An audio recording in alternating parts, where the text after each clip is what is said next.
What is up, you guys? Welcome back to the channel. Today we're going to be diving into my top 20 albums of the year.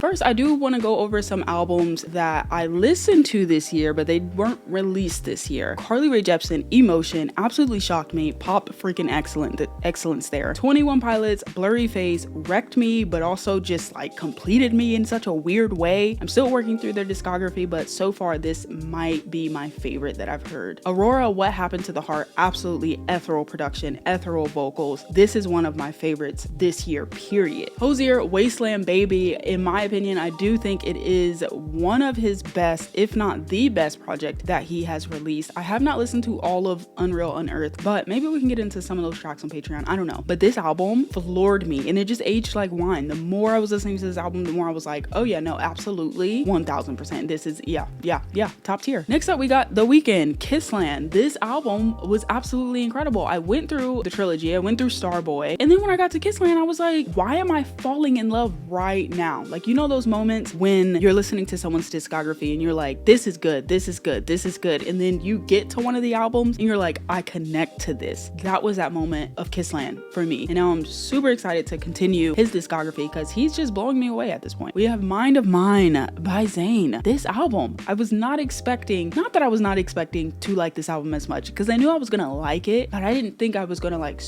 love it, you know? Hot take, I think this might be one of the best solo member projects. I don't know who said that, but yeah, incredible production. This reaction will be on YouTube very soon, but yeah, I absolutely fell in love. Maggie Rogers, Heard It in a Past Life, unreal production, unreal songwriting, and I do really love her vocals. Fleetwood Mac, Rumors, this will also be coming to YouTube. Jumped into the classic. I had to. People were requesting it. People were like, how have you not heard this? Listen, I grew up in a completely different household than maybe some of you. This is just not something that people were playing, you know, besides some songs here and there, but I never really was like, oh, Fleetwood Mac is this whole album I need to listen to. I've always heard about them being incredible and great, but I just didn't. I was like, oh no, this is one of those moments that's like, oh shit, everybody's right. And then lastly, we got Role Model, Kansas Anymore, The Longest Goodbye. What a album. I loved the production on here, loved the songwriting on here, absolutely loved the emotion that he pours out here. It is such an incredible listen. If you have time, definitely go check it out. Okay, moving into the top 20, but before we do that, I know y'all are like, Lauren, get to the fucking point. Listen, we have 3 honorable mentions. John Bellion, Father Figure, incredible album. Go listen to it. Pink Pantheress, fancy that. If you're trying to shake a little bit, go listen to that. Tyler, the Creator, Don't Tap the Class. If you're also trying to move a little bit, if you're trying to just move your hips and then cry maybe a little bit and rejoice with Father Figure, those are 3 honorable mentions I have. Now we're going to be jumping into my top 20 albums of the freaking year.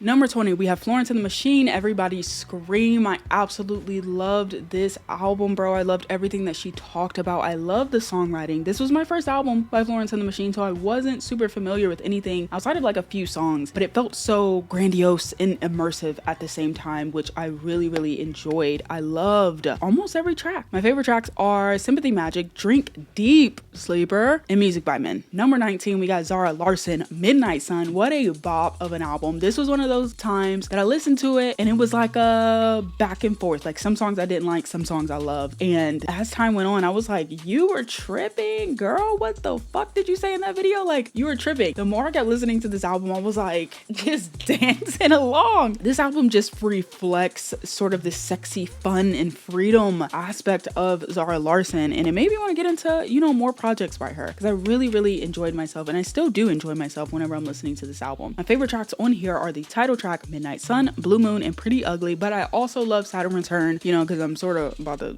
go through the same shit. Me and her the same age, so we like right here with it. Number 18, we have Taylor Swift, The Life of a Show Girl. Y'all know that this was going to be in my top 20. This album is overhated. Go re-listen to it. If you're watching this video and be like, what in the fuck? Who gives a fuck? Go listen to the album and actually listen to the album. Take your preconceived ideas of Taylor Swift, or if you're a fan of Taylor Swift, just listen to the album again, you know, if you don't like it. And all the people who do enjoy this album for what it is. You get what I'm saying. I feel like a lot of the lyrics people didn't quite understand. And every day I'm kind of still understanding more lyrics. I'm like, how did I not catch that? How did I not catch that? But yeah, that's Taylor Swift for you in songwriting. The production absolutely shocked me because going into it, knowing who produced this album, I was like, that can be a slippery slope for me personally. But I ended up really enjoying this album for what it was. It's Taylor at her most free self, and it just embodies everything about where she is right now in life, which is super important, especially when an artist is gonna, you know, look back on their discography, on their life, and be like, I can pinpoint that exact moment, that exact feeling, and they can turn on this album. My top tracks are Honey, Father Figure, and Elizabeth Taylor, but Ruin the Friendship is honestly a very close fourth. It just depends on the damn day. Number 17, we have Doja Cat V, another album which I feel like people didn't quite really listen to. They kind of like hit a few songs, clicking around, not really sitting down listening to a full album, and then was like, you know what, this is trash, we need the old Doja back. I'm like, we really don't. I love the direction that she took with the production on this album. It's so sexy and it's so kind of endearing and lustful and fun and free, and it just makes me want to get up and dance. It makes me want to grab somebody. It makes me want to let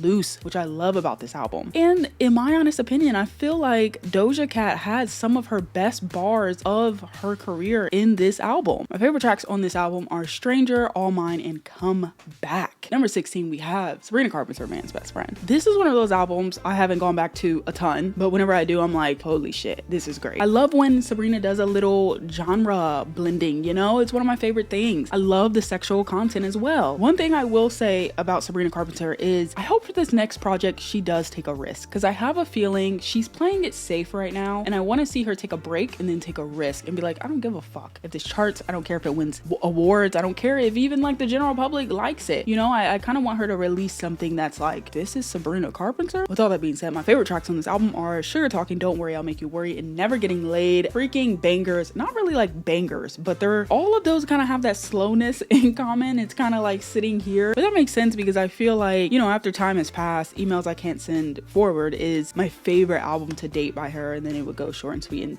so on and so forth. But I kind of enjoy that Sabrina. I love the fun Sabrina, but that it sometimes fades for me, you know? Moving on, we got number 15, Wolf Alice, The Clearing. Bro, I just got into Wolf Alice this year and I am blessed. I don't know what I was listening to before this freaking band, bro. I love this sort of alt rock shoegaze sound that they have in this album, and it's very introspective. It's very chaotic, you know? It's kind of a jarring, odd listen. Like the pacing is not really good, but I think that's the point, and I think that's why I love this album a lot. It has so much fierceness and confidence, and you know, they're talking about her well-being, but at the same time it has these moments of isolation lyrically, which I really enjoy those moments in an album. Like I've cried to this album, I've screamed the lyrics in this album, I've driven down speeding on the highway to this album. My favorite tracks on here are The Sofa, freaking 10 out of 10 song, honestly. Bloom Baby Bloom and White Horses. If you are ever driving at night and you trying to get somewhere, turn White Horses on. Thank me later. Next up, number 14, we've got Justin Bieber, Swag 1 and 2. I love this direction that he took with this album, honestly. And yeah, it has heavy Dijon and McGee influence in it, but I mean, they worked on the album, so that just makes sense, you know? And it's kind of like the trend right now, but I feel like also this sound really fits Justin extremely well vocally, because you have, you know, these things that he's inspired by, but he takes it and makes it his own, which it derails from the copycat, you know, sort of area. But yeah, I love his vocal performance on this. I love his vulnerability. I love how mature it kind of feels. Love the production, obviously. It just feels like all of those things that he was trying to get off his chest, you know, and the things that he was been going through or thinking about the past couple years, and some of those things aren't great, and some of those things are self-reflection that he took time to like be like, oh shit, like I might be the problem here. And some of those moments where he's kind of just giving thanks to God, reflecting on his love for his wife Haley, you know, becoming a father. It's just so much compacted that makes Justin in one album. And it felt good to hear from him after a while, you know? It's been years. I was like, where the hell is Justin Bieber? It was a surprise drop too, which I think I just like gagged me and shocked me even more. It had this sort of minimalist R&B sound, which was very very stripped back. I do think this album is going to age like wine, and I think the sound is going to age beautifully over the years. My favorite songs are Too Long, Moving Fast in first place. Moving Fast is such a sleeper track on there. It is such a beautiful track, and the pacing of the track, the production, the way it just feels like one take. Oh my god, I literally bawled my first listen listening to it. It's absolutely stunning. The entire project, really. Number 13, we got Lily Allen, Weston Girl. This was a shocker. This was a shocker to me because I was like, Lily Allen? It was heavily requested, and I was like, you know what? Fuck it. I listened to that album, and when I sat down and clicked play, I said, he did what? With who? When? Where? How much? What the fuck? This album took me through so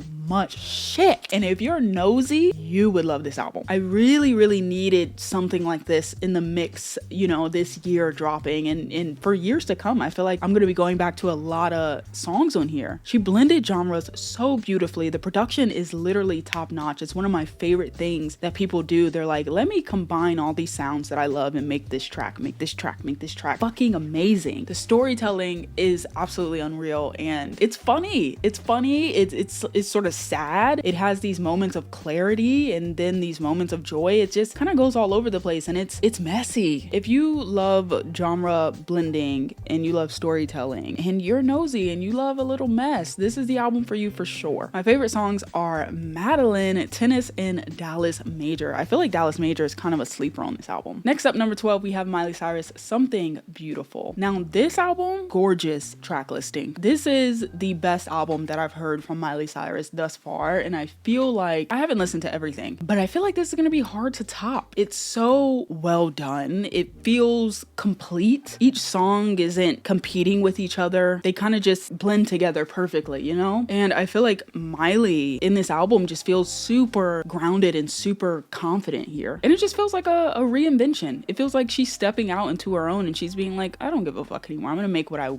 want to make, and that's it. I think it goes without saying, like, obviously Miley's such a great vocalist, but she really showed up here in so many different moments in this album. And I think some of her strongest moments on this album is when she kind of leans into sincerity. It's not a revolutionary album, but it feels like Miley stopped trying to prove something and just let the art speak for itself. My favorite tracks on here are Easy Lover, Pretend You're God, and Something Beautiful. Such amazing tracks. And again, I think Pretend You're God is such a sleeper track on here. Next up, we have Mac Miller, Balloonerism, dude. I typically feel a way about posthumous albums, you know? I feel kind of weird about listening to them, but this was something that was completely finished and done before it's released, and it wasn't touched or altered, you know, outside of Mac and his creation for this album, which I really think is such a special thing because you can hear this album in its timepiece. It feels like you're being transported back in time listening to Mac Miller. It feels like he's almost still here, you know? And it makes me sad in that way, because hearing his voice, like when I listened to this album, I was like, damn, why do I feel like he's still with us? Because he is, because the art is here. That's something that will last forever. You know, his legacy for the end of time, he has some stuff out in the world, including Balloonerism and his entire discography, that is just saying like, here, I left my mark and I'm laying it all here. Here is who I was, here is who I am. And it kind of is just gonna live forever, which I really enjoy. This album's super emotionally heavy. It's sort of restless. It's very unpolished, but I feel like that is like the point. That's what makes this album so beautiful to me. It's just that rawness. I don't know. It's just,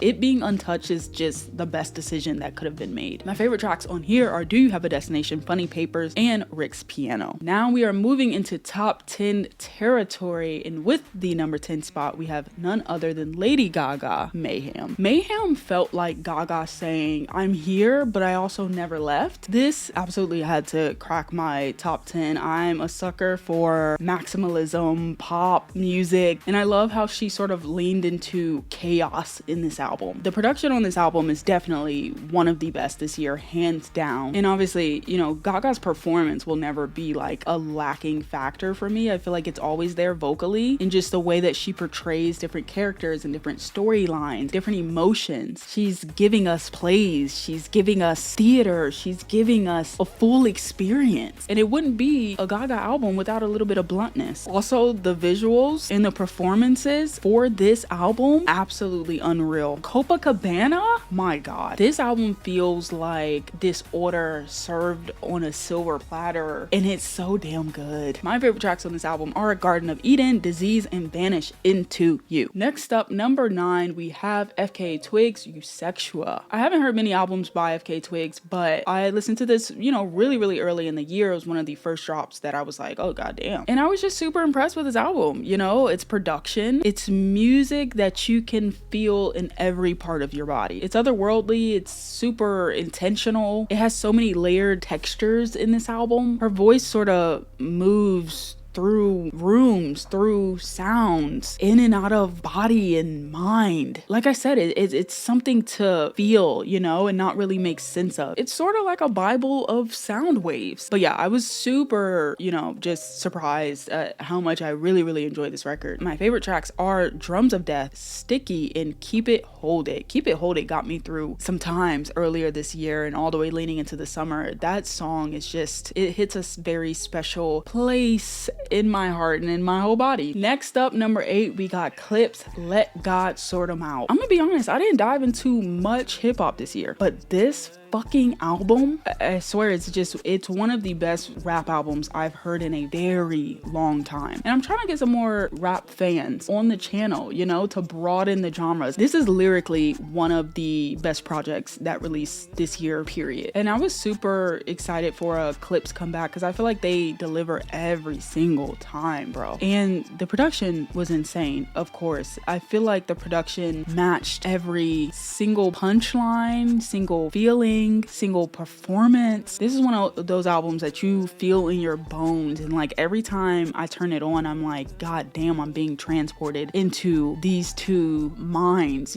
Fucking banger of an album. My top tracks on this album are So Be It, Ace Trumpets, and Chains and Whips, of course. Next up, number 7, we have Lord Virgin. It's so nice to have Lord back. She is the soundtrack essentially to my life. She drops at the most perfect times, and this was one of those albums that I feel like aged the more like wine, the more I kept listening to it, and I kept understanding it a lot deeper and applying it to my life and the things that I'm going through. And I was like, god damn, I really needed this. Of course I've cried to this album, but I've danced to this album. It's just such a relatable album to me, and so many of the songs just hit so close to home, and that's why I think I really enjoy this. The production is absolutely unreal on here as well, and she's just extremely self-aware.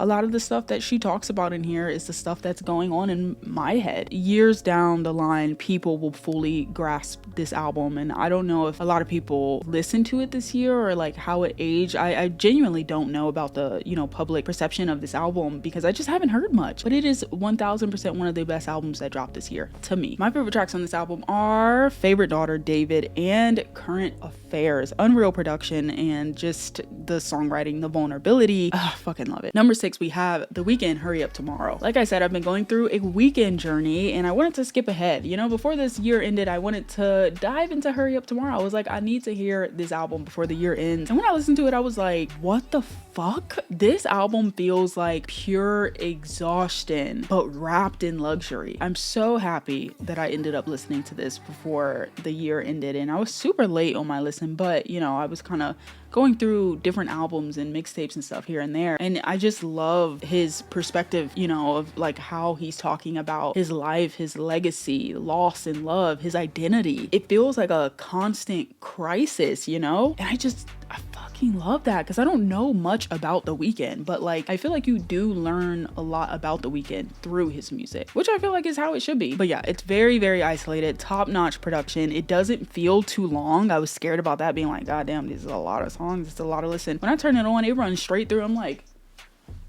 oh, we already back at the beginning? It's, of course, intentionally feels like a movie. It just feels like scenes kind of just flickering through my ears almost. I love so many songs on this album, but my favorites are Niagara Falls, Drive, and Enjoy the Show. Next up, number 5, we have Olivia Dean, The Art of Loving. What a year for Olivia Dean, first and foremost. But this album is so beautiful. It's so lush. It has so many realistic viewpoints of love and heartbreak, and in love, and not just romantically, like your love of self, your love with nature, your love with people, with humans, everything, just love in general. And people were like, oh my God, this album's so sad. I was like, I'm not really getting that. I'm not getting like super happy or super sad. It just kind of meets you in the middle in this rawness of like, this is what it was, this is what it is, and this is how it's gonna look. You know, she does a very, very good job at blending the past, the present, and the future all in one album. And the production is smooth as fuck, dude. This is an album that feels like a Sunday morning. This is an album that I will not get tired of listening to. She needs to restock the goddamn vinyls because I need the vinyls, and there's a specific variant that I want. But yeah, her vocal tones are absolutely beautiful, and I hope that she wins Best New Artist. My favorite tracks on this album is Lady Lady. I feel like it's a sleeper because I don't hear a lot of people talking about that song. A Couple Minutes, of course, and Let Alone, The One You Love. Like, my God, the whole damn album really, but those three, bro. Our fourth spot is going to be Bon Iver, Sable Babel, bro. This album is so night and day, so winter and spring, and the way that he does it, and the way that he breaks this album apart and sort of transports you into such a happier place. I feel like this is the happiest he's been on an album, and it feels so nice to hear Justin be so open with his love, so open with his progress, with his mental health, because I feel like sometimes artists really lean into the sadness, really lean into that depression, that isolation, that those anxiety-ridden moments, and then, you know, it's like, damn, now what do I listen to? But he does a good job of pulling you out of that the second half of the album, and I think he did it so beautifully. I love the production. I loved every feature on this album. This is one of those albums that absolutely stuck with me throughout this entire year. It's just been somewhat of like a moving point. Like certain songs I go back to that I'm like, holy fuck, I'm in the worst mental state ever right now. And then some songs I'm like, I'm having the best day ever, let me put on this track. But if you just want a full, authentic, raw experience, this is going to be the album that you listen to. It is super, you know, kind of perfectly placed for how it starts and, you know, how it ends. I feel like this album feels lived in, it feels spiritual, and it just is super relatable to exactly where I am at in life right now. So if you're looking to cry your eyes out, then dance the pain away, this is the album for you. My favorite tracks on here are Things Behind Things Behind Things, Day One, and I'll Be There. Top 3 albums of 2025. Number 3, we have Hayley Williams with Ego Death at a Bachelorette Party, bro. What a fucking album. This was one of those albums I loved first listen, but just the more I listened, the more obsessed I got. This album kind of meets Hayley where she is, and with doing that, in her writing this, it met me where I was in certain moments. She released it at the absolute most perfect, you know, time, I feel like, too, at least for me personally. This is an album I didn't know I needed. This is an album that I didn't expect coming. I loved the rollout that she did. It was so unconventional. It's pure anxiety poetry. It's so much heartbreak. It's so much realness. It's moments of forced joy, and it had these like private spirals with like some brutal clarity. This is absolutely one of my favorite projects this year in its songwriting. Like, yes, the production is amazing and it sounds so different, you know, it's such a genre blend as well, but the songwriting is what really stuck out to me the most in this album. I love how she talks about love, how she talks about complexities, emotional turmoil, becoming of self. It's just so chaotic and well-rounded at the same time. Like, how the fuck do you do that? To me, it's absolutely a perfect album, and it is still very much heavy in rotation. My favorite songs on this album are Parachute, Good Old Days, and True Believer. I love how she came on True Believer and everything that she was talking about in that track, which just takes a lot of fucking balls, you know, especially as a white woman from the South. And then Parachute and Good Old Days we got later kind of released sporadically. Those ended up becoming like my favorite songs on the album production wise, and just Parachute is kind of heartbreaking, and it's one of the best written songs on the album, I feel like. My number 2 album of the year would be Joe the Crux. This album is something I have not stopped playing. It is perfect for every occasion. You know, I drive to this album, I kind of get ready to this album, I kind of, in any existence, any period of my day, of my night, of my routine, it doesn't matter, this album has been the soundtrack to my year, and it was my favorite album to date before I listened to my number 1 album. I just love screaming the lyrics to this, I love dancing to this, I love crying to this. I've cried to this album plenty times before. I personally don't think there is a bad song on this album, or the deluxe really, which was a perfect continuation foundation, I feel like, of the Crux. If you're into that indie pop sort of synth rock sound, you would absolutely love this album. Who knew Joe Curie had it in him? I didn't, for sure. It's tight songwriting. I feel like on the production end, it has so much restraint, you know, which I love, and I feel like it's super important when you're trying to get certain things across. And I just think from the start to finish, it has such a strong emotional through line. This album does really lean into like a lot of nostalgic and familiar sounds, but it does it so well that it doesn't really feel like cosplay. Sometimes artists can get inspired by things and you can tell that it's just like, oh, you literally hit copy paste. The Crux is a whole new thing. He's sort of showing his identity fully here, and he just like is proving to the world how serious he is about his artistry. My favorite tracks on this album are Egg, Back on You, and Potion. Potion is so beautiful. Egg destroys me every single time, and the more I sat with that song, the more I realized what it's about. And just the ending of Egg, like, oh my, Egg is my favorite song of the entire year. But yeah, if you guys wanted an album to check out, out of anything on this list, because I feel like some of these other albums kind of goes without saying, but please do yourself a favor and go listen to Joe's album, The Crux. And my top album of